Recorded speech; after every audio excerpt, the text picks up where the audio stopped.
you getting chicks soon? In this video, I'm going to be sharing with you the top 10 things you need to know before you buy chicks and the supplies you'll need. Hi, my name is Hafsa. I'm known as Homestead Hafsa on Instagram, and I teach how to raise backyard chickens for eggs. Decide how many chickens to get based on the space you'll have for them and how many eggs you want to have per week. Once fully grown, chickens need at least 2 square feet of space inside of their coop depending on their breed, and 8 to 10 square feet of space outside in their chicken run or fenced-in outdoor enclosure.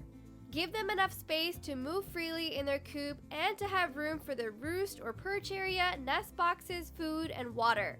Before purchasing chicks, you should check with your town to see if there are any restrictions or limitations on how many backyard chickens you can have and if roosters are allowed. By the way, you don't need a rooster for eggs. It is nice to have one though because they'll help protect your chickens from predators. When purchasing chicks, you can often choose between pullets or straight run. Pullets means that they are female chicks. Straight run is when they have not yet had their gender identified. If you buy from straight run, you may not know their gender until weeks later. Choose the right breeds for you.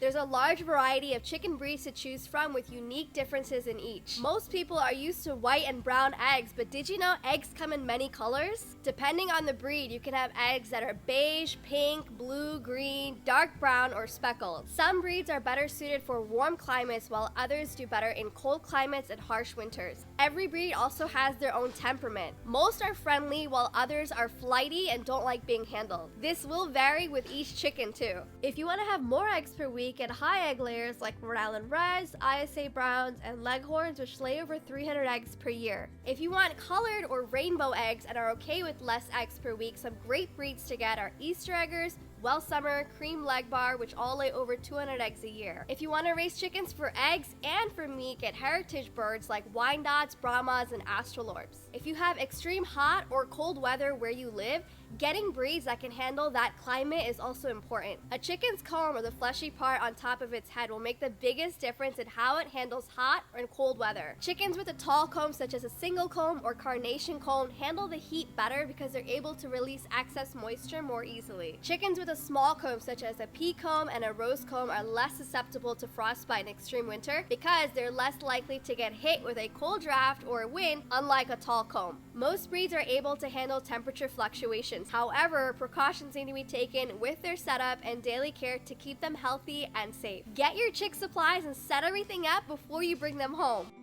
Be prepared and have everything set up for your chicks so they go right into a safe and warm environment.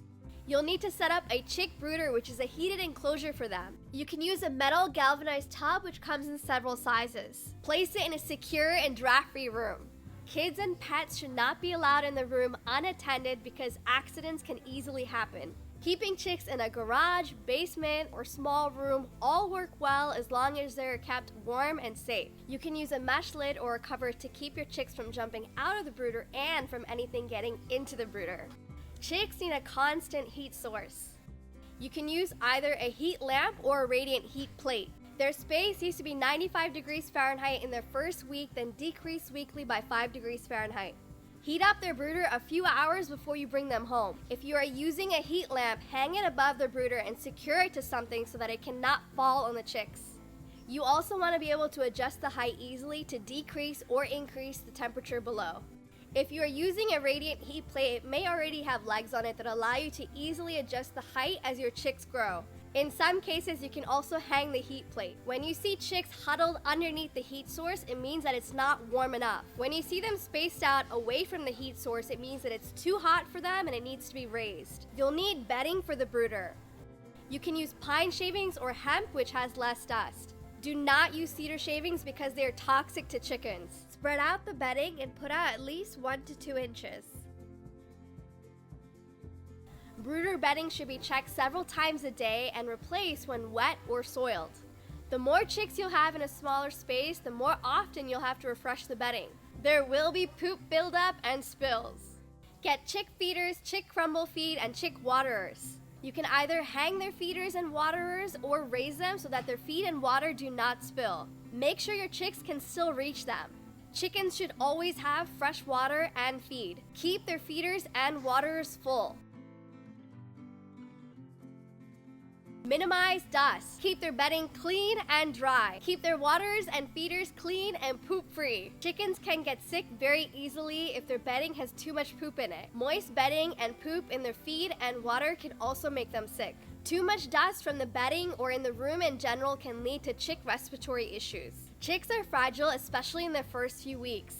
It's important to check on them regularly. It is vital. When I have new chicks, I check on them multiple times a day, sometimes even hourly. Chick health supplies such as electrolytes, probiotics, VetRx, and Corid.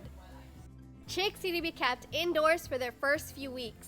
They'll be ready to be moved outside to their coop once it's at least 50 degrees Fahrenheit at night or once they're fully feathered out between 8 to 10 weeks old. To learn more, visit tractorsupply.com/chickdays.